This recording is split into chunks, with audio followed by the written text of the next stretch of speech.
Pagbasa mula sa ikalawang aklat ni Samuel. Nang magbalik si David buhat sa matagumpay na pakikidigma laban sa mga Amalekita, tumigil siya ng 2 araw sa Ziklag. Nang sumunod na araw, dumating buhat sa labanan ang isang lalaking punit ang kasuotan at puno ng alikabok ang ulo. Lumapit ito kay David at nagpatira pa bilang pagbibigay galang. "Saan ka galing?" tanong ni David.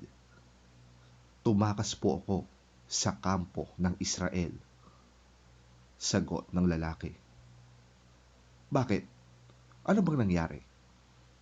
tanong ni David. "Umatras po sa labanan ang hukbo at maraming mga kawal ang napatay.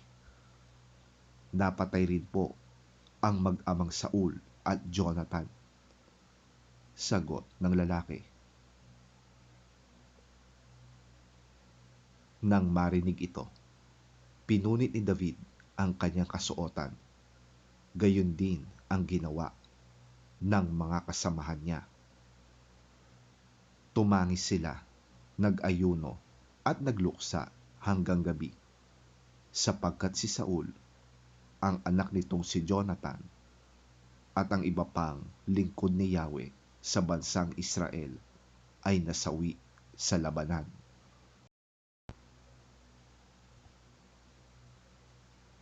Karangalan ng Israel sa burol ay niyurakan. Nang mabuwal ang magigiting mong kawal.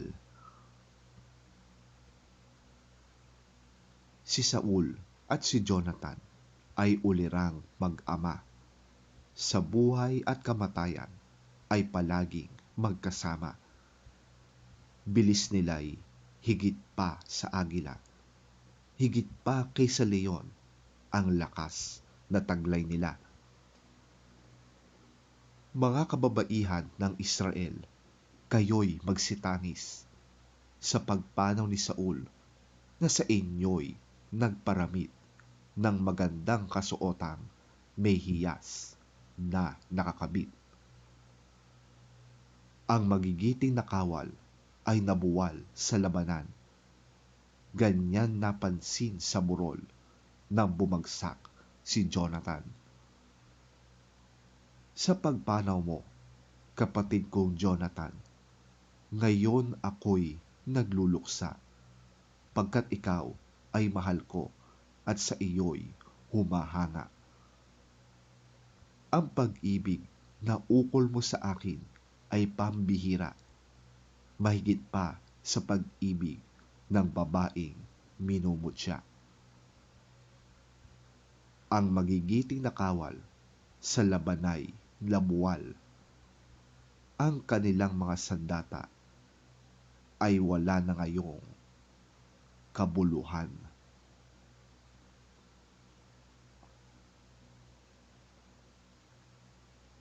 Ang salita ng Diyos. Salamat sa Diyos.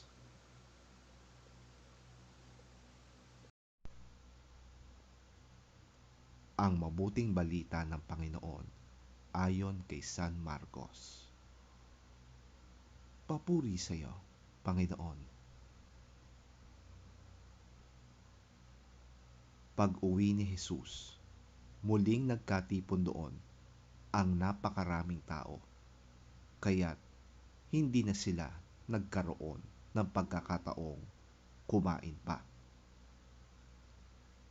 Nang mabalitaan yon ng kanyang mga kasambahay, sila'y pumaroon upang sawayin siya dahil sinasabi ng mga tao na siya'y nasisiraan ng bait.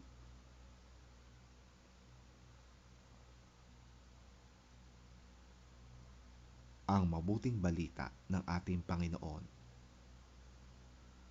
Pinupuri ka namin, Panginoong Hesukristo.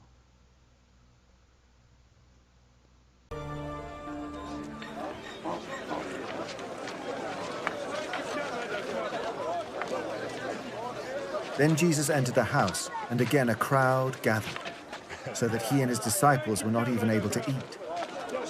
When his family heard about this, they went to take charge of him, for they said, "He is out of his mind."